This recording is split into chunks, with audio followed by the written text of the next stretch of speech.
moi j'ai 27 ans. Mon épilepsie s'est déclarée à l'âge de 12 ans. Ça s'est révélé une épilepsie sévère, pharmacorésistante et compliquée. Au collège, ça m'a pas tellement dérangée parce que j'avais pas énormément d'absence.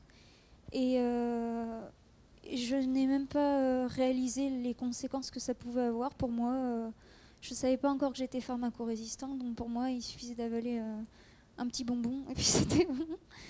Et puis, au collège, j'ai commencé à réaliser que c'était pas le cas parce que j'ai testé plus de 14 traitements sans résultat potable. Et donc, le lycée a été une période très difficile parce que j'ai été rejetée par beaucoup, par les ados, mais aussi par certains profs qui étaient pourtant au courant de mon épilepsie. Mais j'étais extrêmement absente. Je faisais des crises sans arrêt. Et en fait, quand je donnais mon carnet d'absence pour justifier, on pouvait me dire c'est pas comme ça que tu vas réussir. Oui. Donc je me prenais un peu, pardon du terme, mais une claque dans la figure à chaque fois. Et petit à petit, j'avais une altération de la mémoire, de la logique et de la concentration à cause de l'épilepsie. Et donc je me suis un peu noyée dans les cours, je ne comprenais absolument plus rien. Il y avait 36 élèves dans la classe, donc voilà. Donc moi, à ce moment-là, je me suis raccrochée aux rares amis qui étaient encore présents, et surtout à mes parents et à mes frères, qui ont été super. Et puis, par rapport à ma vie future au niveau professionnel, après 2 redoublements, une dépression, pour moi, il n'y en avait pas de vie future. J'en suis arrivée à une tentative de suicide, donc pour moi, ma vie ne valait plus rien. Et puis ma neurologue m'a fait rentrer au centre de Castelnouvelle, donc qui est un centre pour épileptiques sévères de 6 à 20 ans en gros, et qui comporte une école, un collège et un lycée.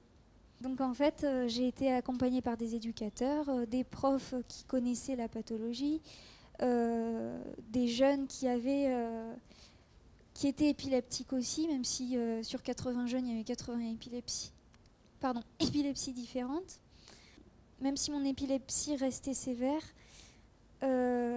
j'ai redécouvert le lycée parce que moi j'étais en bac pro secrétariat et les profs étaient les profs allaient au rythme de l'élève et non l'inverse, ce qui est extrêmement important et ce qui m'a redonné goût aux études et donc c'est par là que ça a commencé à aller mieux pour moi, on va dire. Donc voilà, il y avait tout ce monde autour de moi. Et donc en fait, ce qui s'est passé, c'est que mon épilepsie, suite à une neurochirurgie, s'est arrêtée pendant 2 ans et demi. Et du coup, j'ai pu voir des perspectives professionnelles que je n'imaginais même plus. Pour moi, c'était soit les ESAT, soit la TEP, qui est un centre pour adultes épileptiques. Et donc en fait, tout allait même très bien parce que j'ai eu mon bac pro. Et en fait, moi je mettrais un bémol à ce moment-là.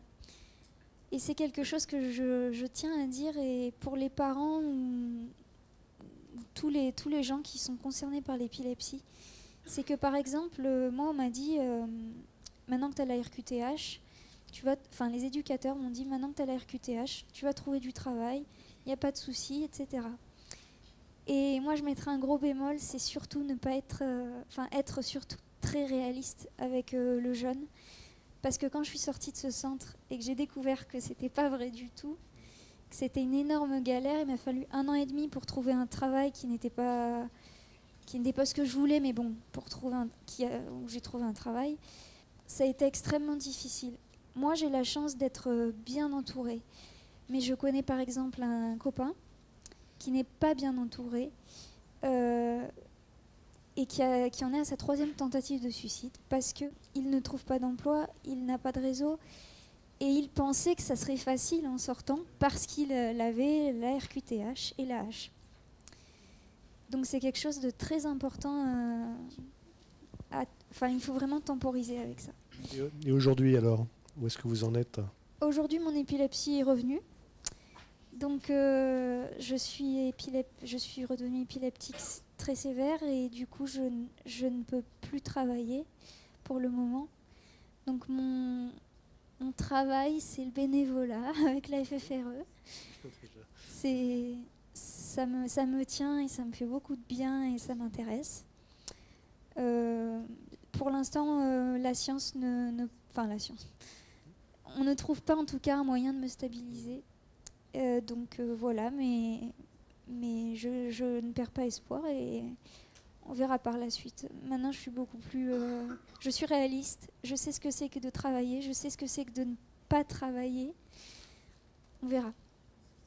Voilà. Merci beaucoup, merci infiniment. Merci beaucoup.